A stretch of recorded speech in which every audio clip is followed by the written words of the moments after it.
আসসালামু আলাইকুম ওরহমতুল্লাহ। 10 মিনিট মাদ্রাসায় আপনাকে স্বাগতম। নারীদের জন্য বিশ্বনবী সাল্লাল্লাহু আলাইহি ওয়াসাল্লামের উপদেশ ও অনুপ্রেরণা। ইসলামের দৃষ্টিতে ওই নারী উত্তম যে নারী ঘরের কাজ নিয়ে ব্যস্ত সময় অতিবাহিত করে। তাদের চেহারা ও কপালে পরিশ্রমের চিহ্ন ফুটে ওঠে। কোনো কাজ না থাকলেও যেন ন্যূনতম রান্নাঘরের ধোয়া কালির মলিনতা চেহারায় প্রকাশ পায়। ওইসব পরিশ্রমী নারীদের জন্য রয়েছে বিশ্বনবী সাল্লাল্লাহু আলাইহি ওয়াসাল্লামের পক্ষ থেকে সুসংবাদ। হাদিসে এসেছে, রাসূলুল্লাহ সাল্লাল্লাহু আলাইহি ওয়াসাল্লাম বলেছেন, কিয়ামতের দিন আমি আর মলিন চেহারার নারীরা এভাবে অবস্থান করব। এই কথা বলার সময় তিনি নিজের শাহাদাত ও মধ্যমা আঙ্গুল ভি চিহ্নের মতো মিলিয়ে দেখিয়েছেন। নারীদের পরিশ্রমে রয়েছে অনেক উপকারিতা। শুধু নিজেদের উপকারী নয়, বরং পরিবারের সন্তান সন্ততির জন্য রয়েছে অনেক উপকারিতা।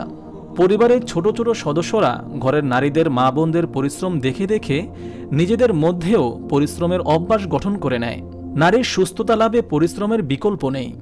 ধৈর্যের সঙ্গে পরিশ্রম ও কষ্ট সহনশীল জীবনযাপন নারীদের যেমন সুস্থ রাখে, তেমনি তাদের এ অভ্যাস পরিবারের অন্যান্য সদস্যের মধ্যেও গড়ে ওঠে।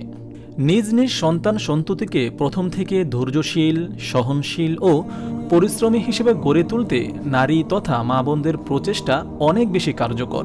ঘরে কাজের লোক থাকলেও নিজ সন্তান সন্ততি তথা ছোট ছোট সদস্যদের হালকা কাজগুলো অন্যের সাহায্য নিতে নিষেধ করা, বরং যে কাজগুলো একটু চেষ্টা করলে নিজেরাই তা করতে পারবে সেই কাজগুলো নিজেদের করাই উত্তম। এতে তারা যেমন একটু পরিশ্রমে সুস্থ থাকবে, তেমনি তাদের মাঝে কাজের অভ্যাস গঠন হবে। এই কাজের জন্য নারীদের ভূমিকা সবচেয়ে বেশি। ইসলামের প্রথম যুগের নারীদের কর্মকাণ্ডের দিকে তাকালেই তা সুস্পষ্ট হয়ে ওঠে। নারী সাহাবীগণ নিজেদের কাজ নিজ হাতেই সম্পাদন করতেন। নারী সাহাবীরা যেসব কাজ নিজ হাতে করতেন তা হল রান্নার কাজ নিজেরাই করতেন, চাক্কিতে গম জব পিষতেন, পানি ভরে আনতেন, নিজেদের কাপড় সেলাই করতেন এবং তা পরিষ্কার করতেন, সাংসারিক পরিশ্রম ও কষ্টের কাজ করে জীবনযাপন করতেন।